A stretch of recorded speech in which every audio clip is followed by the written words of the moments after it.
What's up, Spasmatics? My name is Phlypp, and I'm going to be talking about Red Dead Redemption 2, coming out later this month on October 26th. Indicated by this game's title, this is the second installment to Red Dead Redemption, although it may be considered Red Dead 3 if you include Red Dead Revolver.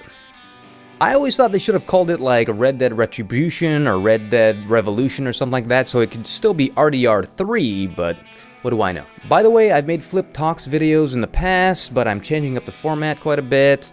I used to talk about things that I found interesting, which was good, but then I talked about other topics that were sort of popular at the time, like talking about news about YouTubers. I didn't feel very comfortable doing that, so I am stopping. Now I'm just going to be talking about things that I want to talk about, which makes things more organic. Anyway, back to the main topic. To be honest, I've never actually played Red Dead Revolver. I have no history with that game, but Red Dead Redemption, now I played that to death.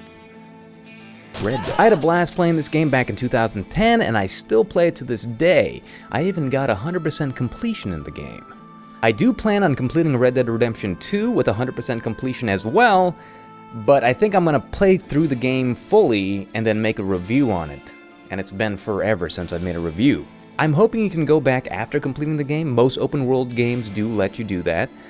Even the last Red Dead Redemption let you do that, although it wasn't the same. Enough of that, let's talk about Red Dead Redemption 2.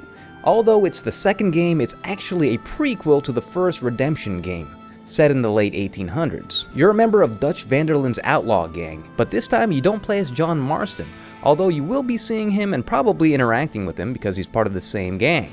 This time around, you'll be playing as Arthur Morgan. Now, who is he? Well, it turns out he's Dutch's right-hand man and plays an important role in keeping this gang alive, along with running bank robberies, train heists, and mugging NPCs, which you have the option to do now by choice dialogue. You can go out and supply the gang with provisions with a number of activities, including what seems to be a fantastic hunting system.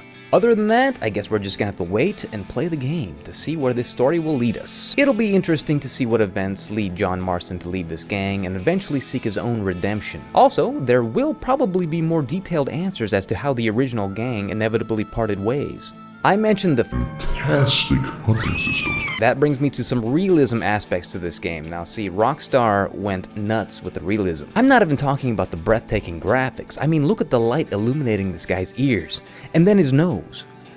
Look at his nose, damn it! I want to talk about the mechanics of this game, because to me, it's going to be the main cause of the immersion. Like with the hunting, the tracking, the skinning. For example, you can't carry an animal carcass around for too long because it'll start to decay, and the meat will no longer be available to sell. Also, you can't just carry unbelievable amounts of items anymore. You are limited to what a real person can carry, or have your horse carry them for you. And this goes for your weapons as well. It seems that Arthur can only carry one two-handed weapon and two one-handed weapons, similar to what Max Payne 3 did.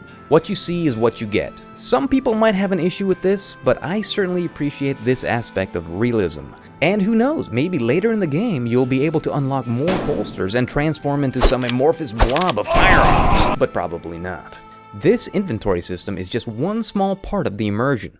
Rockstar made this game into a living, breathing ecosystem. Even the food you bring to your gang's camp will go through a very detailed process in which the cook preps the food and cooks it before the clan gathers to devour the meal. Essentially, every non-playable character is going to have a role.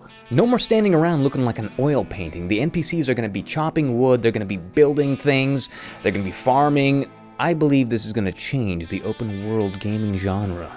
It's so detailed that when Arthur gets dirty, you actually have to clean yourself by bathing, so people don't shun away from you for smelling like a warthog's backside.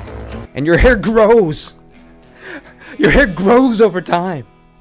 You gotta cut it, man. There's speculation that the map in this game isn't going to be as big as some other Rockstar titles. Some people might be disappointed by that, but I say, yeah, ain't. Sorry what? I say this because I'd rather have a smaller map with more player interactivity than a big map with a bunch of dead space. Red Dead. It seems they've kept a similar style as the original Red Dead Redemption, but added elements of Grand Theft Auto 5 with the first-person mode now confirmed, also elements from Max Payne 3. If you think about it, the Deadeye Mode is Red Dead's version of Max Payne's bullet time, except with added features. And it looks like in RDR 2, there are even more features added. including the ability to see vital organs. And as you can see, balls are vital organs. All in all, am I hyping this game too much?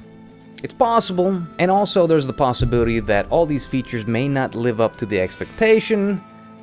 Some of them may not even be in the final product at all. Then again, the game may even be better than what we wanted or expected. If it's half as good as the first Red Dead Redemption, then it's going to be a good game.